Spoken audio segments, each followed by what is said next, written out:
Nako, talagang kawawang-kawawang ating mga manggagawa ngayon, no? Sa tindi ng krisis, talagang ang hirap mabuhay eh. Tayo ngang may mga maayos na trabaho, hirap, no? Sa taas ng mga presyo ng Mm. bilihin, lalo na, no? Sa pagtindi ng presyo ng langis, talagang hirap. Hirap ang mga drivers, hirap ang mga tindero, hirap kahit na ang mga nag-oopisina.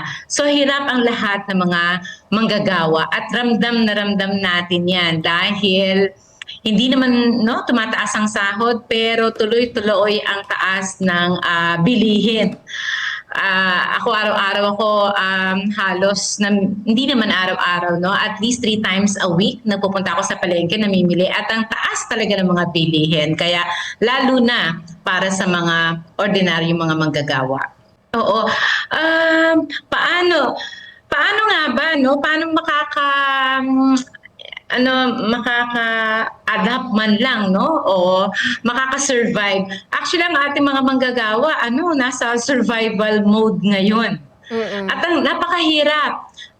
Yung sahod, yun ang nakakabuwiset eh. Buwisit na buwisit ako dun sa tinatawag na minimum wage eh.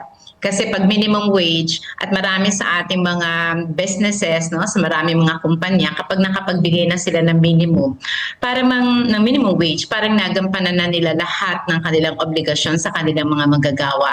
Pero kaya nga to tinawag na minimum, ito yung pinakamaliit na legal na pwedeng ibigay sa mga manggagawa. Parang lagi nilang ganon, minimum. Sa ating constitution, wala namang nakalagay na minimum wage, ang nakalagay ay living wage. At kapag kinuwenta natin ng living wage, halos nasa 1,000, more or less 1,200. Samantalang dito sa NCR, ang minimum wage ay 695. So ang layo, no? Mm. Kalahati.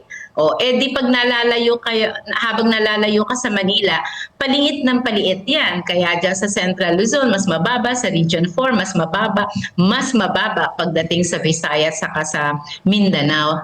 Samantalang, ang presyo, no? Ang presyo ng mga bilihin ay pare-pareho lang naman sa buong bansa. Minsan, mas mataas nga pa nga ang mga presyo pagdating sa mga probinsya. Kaya Mm. talagang hirap. Sana mapigilan yung pagtaas ng langis. Kaya lang meron tayong oil deregulation law. At ito matagal na itong tinututulan ng mga manggagawa kasi nga hindi ma-regulate ng ating gobyerno ang tuloy-tuloy na pagtaas. Nandyan pa ang mga tax, no? Kaya nga ang panawagan, no? Sana alisin muna mga excise tax. Sana suspended muna, no? Ang pagbabayad ng mga tax, ng mga gano'n na pahirap sa mga manggagawa. Para sa kalaman ng lahat, halos 80% ng mga taxes no, ng collection ng ating gobyerno nagagaling sa mga manggagawa, hindi sa mga kumpanya, hindi sa mga malalaking kumpanya. Kasi ang manggagawa or ang ordinary manggagawa, hindi nakakaligtas sa pagbabayad ng tax. Agad-agad dinededuct ng mga employers. Oo, kaya nga tayo ngayon talagang hindi talaga tayo naniniwala dyan sa regional wage na yan. Mm. Kawawa talaga mga manggagawa sa Mindanao, di ba? Napakababa na ng kanilang mga sahod sa Visayas, sa Mindanao. Parang ano naman ang pinagkaiba? Yung presyo ng soft drinks dito, pareho din doon. Presyo ng gatas dito, pareho din doon. Minsan mas mataas pa dahil nga ang layo ng pinapagbiyahian at lahat ng 'yon ay kinakarga ng mga manggagawa. Kaya hindi nakakasabay talaga ang sahod ng mga manggagawa. Kung hirap na mga manggagawa, yung mga regular na tumatanggap ng sahod, di lalo na yung mga kontraktual dahil Mm. lalo wala mga kasiguruhan sa trabaho, di lalo na yung mga tinatawag natin ng mga informal workers o yung mga ordinaryong mga tao na gumagawa ng para-paraan sa araw-araw para mabuhay.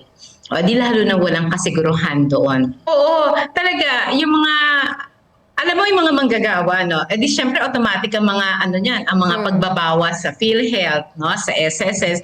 Sige, eventually makikinabang naman ang mga manggagawa doon. Pero sa panahon ng crisis, kailangan merong gawin, no? Kailangan Mm. i-subsidize talaga ito ng gobyerno.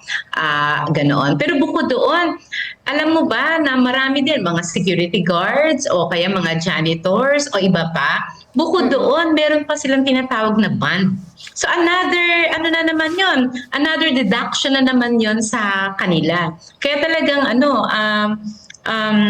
problemado ang mga manggagawa. Tapos wala namang ayuda, no? Wala namang dagdag o tulong o suporta na natatanggap mula sa ating gobyerno.